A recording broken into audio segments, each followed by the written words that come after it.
जय श्री श्याम सभी को। तो जैसे कि पता है आपको, मैं EMRS TGT मैथ्स अपने इस चैनल पे करा रही हूँ कंप्लीट बेसिक, जिसमें मैं आपको 9 to 12 का कंप्लीट बेसिक करा रही हूँ।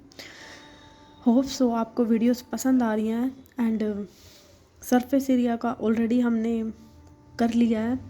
अब हम वॉल्यूम के क्वेश्चन कर रहे हैं एंड मैं आपको सिखा रही हूँ कि वॉल्यूम के क्वेश्चन को किस टाइप से देखते हैं एंड कैसे करते हैं सोल्व। तो चलिए स्टार्ट करते हैं अपनी वीडियोस एंड देखते हैं कि आज कुछ क्या नया सीखते हैं। तो हमें फर्स्ट क्वेश्चन दिया है कि एक ठोस एक अर्धगोले पर खड़े एक शंकु के आकार का है। जैसे कि ये दिखाया हुआ है कि एक ठोस एक अर्धगोले के ऊपर क्या है, एक शंकु के आकार का है, जिसकी त्रिज्या यानी कि रेडियस कितनी दे दी, 1 सेंटीमीटर। एंड शंकु की ऊंचाई उसकी त्रिज्या के बराबर है। तो शंकु की ऊंचाई कितनी हो जाएगी, अगर त्रिज्या 1 है तो शंकु की ऊंचाई भी कितनी हो जाएगी, 1। तो इस ठोस का आयतन पाई के पक्षों में ज्ञात करो। मतलब आंसर हमें पाई की फॉर्म में बताना है, यानी पाई की कोई वैल्यू पुट नहीं करनी है। ठीक है। तो क्या दिया है कि एक अर्धगोले के ऊपर एक शंकु दिया है, मतलब एक हेमिस्फीयर के ऊपर क्या दे दिया, एक कोन दे दिया। कोन की रेडियस क्या दे दी, 1। हाइट भी क्या दे रखी है, 1। तो हमें क्या निकालना है, आयतन निकालना है, यानी कि हमें वॉल्यूम निकालना है इसका।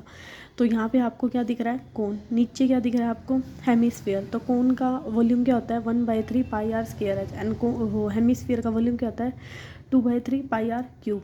इनमें से जो कॉमन है वो ले लो एंड पुट द, यहाँ पे देखो मैं लिख देती हूँ, आर हमें कितनी दी है, 1। एच कितनी दी है, 1। Put this value in this formula and you will get the answer in the form of pi, that is pi cube. ठीक है। सेंटीमीटर क्यूब क्यों लगाया, क्योंकि यहाँ पे किसकी बात की गई है, वॉल्यूम की। ठीक है। ये तो आसान सा था। चलो नेक्स्ट क्वेश्चन देखते हैं क्या बोल रखा है हमें। एक इंजीनियर के विद्यार्थी रचेल, होप्स हो आपको ना पसंद आ रहे हैं and surface area and volume के क्वेश्चन आपको करने आ रहे होंगे। ठीक है। ये क्वेश्चन हो जाने के बाद मैं आपको जो EMRS में last year previous year question आए थे ना, वो कराऊंगी इसी के सरफेस एरिया एंड वॉल्यूम के बेस पे। ठीक है। तो आपको आइडिया लग जाएगा कैसे थे। एक इंजीनियर के विद्यार्थी रचेल से एक पतली एल्युमिनियम की शीट का प्रयोग करते हुए एक मॉडल बनाने के लिए कहा गया। इतना तो भाई ये स्टेटमेंट 3 लाइन तो कुछ भी नहीं है कि भाई एक बच्चे को बोला गया जिसका नाम क्या था, रचेल। एक पतली एल्युमिनियम की शीट से ना उसको मतलब एक मॉडल बनाने के लिए कहा गया, जो एक ऐसे बेलन के आकार का था जिसके दोनों सिरों पर क्या था, 2 शंकु जुड़े हुए थे। ये तो सारी देखो यहाँ तक तो स्टेटमेंट थी समझने वाली कि किसी बच्चे को बोला गया कि एक मॉडल बनाओ, वो मॉडल कैसा होना चाहिए कि वो एक बेलन के आकार का होना चाहिए जिसकी दोनों तरफ क्या होना चाहिए, शंकु। ठीक है। अब यहाँ से स्टार्ट हो गया आपका प्रॉपर क्वेश्चन। इस मॉडल का व्यास कितना है, 3 सेंटीमीटर व्यास, यानी कि इसकी डायमीटर कितनी दी, 3 सेंटीमीटर। तो रेडियस कितनी हो जाएगी, 1.5, 3/2 की। एंड एच कितनी दे दी, हाइट कितनी दे दी, 12 सेंटीमीटर कंप्लीट। यदि प्रत्येक शंकु की ऊंचाई 2, अब शंकु की ऊंचाई कितनी दे दी, 2, और एक शंकु की ऊंचाई 2, तो 2 यहाँ से 2 यहाँ से 4 निकल गई। बेलन की ऊंचाई कितनी बच गई, 8, क्योंकि पूरा कितना था, 12। ठीक है। ये बता गई समझ में।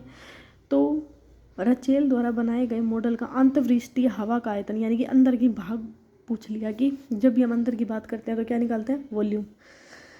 तो सिंपली है, यहाँ पे कोन का वॉल्यूम लगा दो। कोन का वॉल्यूम क्या होता है, 1/3 पाई आर स्क्वायर एच। 2 बार है तो 2/3 पाई आर स्क्वायर एच। ठीक है। बेलन का क्या होता है, pi R square H, 1/3 pi R square H, और इसका क्या हो गया, पाई आर स्क्वायर एच।